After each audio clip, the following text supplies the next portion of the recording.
Yeah, please finish. So when we talk about this method, multivariate methods, right? Multivariate methods, this is discriminant analysis, which is one of the key methods in marketing research. You can gauge the importance of this method by the very fact that we are going to continue with this method even in analytics. It is being increasingly used in analytics, wherein you have a lot of data. Now, where do you use a discriminant analysis? You use a discriminant analysis wherever you have your requirement is to predict group membership, right? So when you want to find out whether my customer is going to be a loyal customer or a non-loyal customer, when you want to find out whether my customer is going to be a buyer, whether my prospective customer is going to be a buyer or a non-buyer, you want to find out whether my customer is price sensitive or non-price sensitive, you are sending direct mails and you want to find out whether this individual is going to respond or not respond.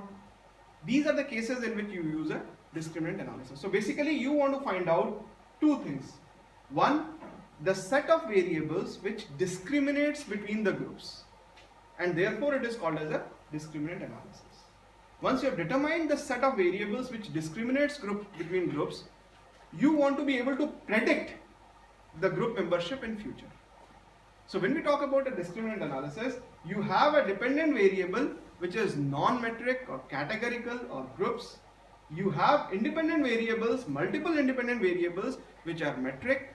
And what the software does is, once you collect the data and once you put it into the software, what the software does is, it tries to identify those variables which have the maximum discriminating ability. Right? So what it does is, it goes in the stepwise process, it finds out the variables which have the maximum discriminating ability, step by step, the one having the maximum F value in the beginning, and thereafter, depending on the incremental discriminating ability, depending on the values of the partial F, it includes those variables into the discriminant function. Sir, yeah. Is there a separate parameter called as partial F? Yes. Right. So F is the basis, or discriminating ability is the basis for selection of first variable, and partial F or incremental discriminating ability is the basis for selection of additional variables. Once those variables are determined, what the software does is, it assigns them weightage so that there is maximum amount of difference between the groups.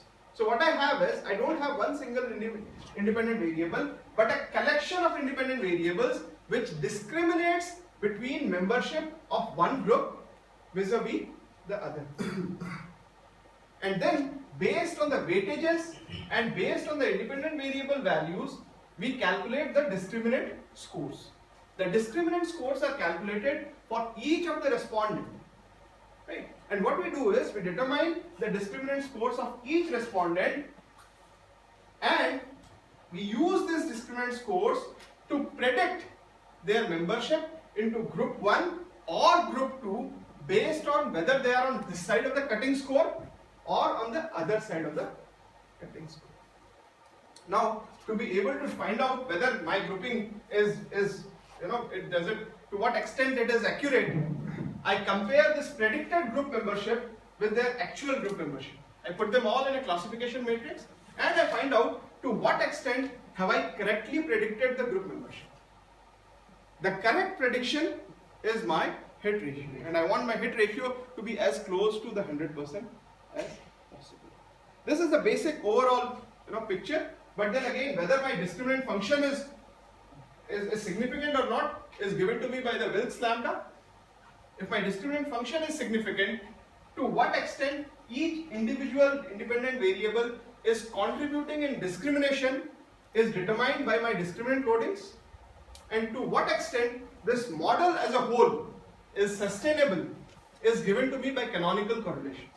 Canonical correlation is the correlation between the independent variables, the discriminant scores and the group membership.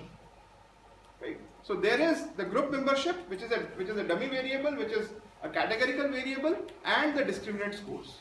So the correlation between the discriminant scores and their group membership, which we call as canonical correlation, tells me to what extent my model is able to explain the variance in this entire data. Right? So Now, taking into consideration all the statistical aspect of it, the basic premise is that I want to be able to find out what variables are discriminating between two groups, and once I have that information, in future I want to be able to predict their group membership. That is where the entire utility of discriminant analysis comes in. This we are talking about in the context of two group discriminant.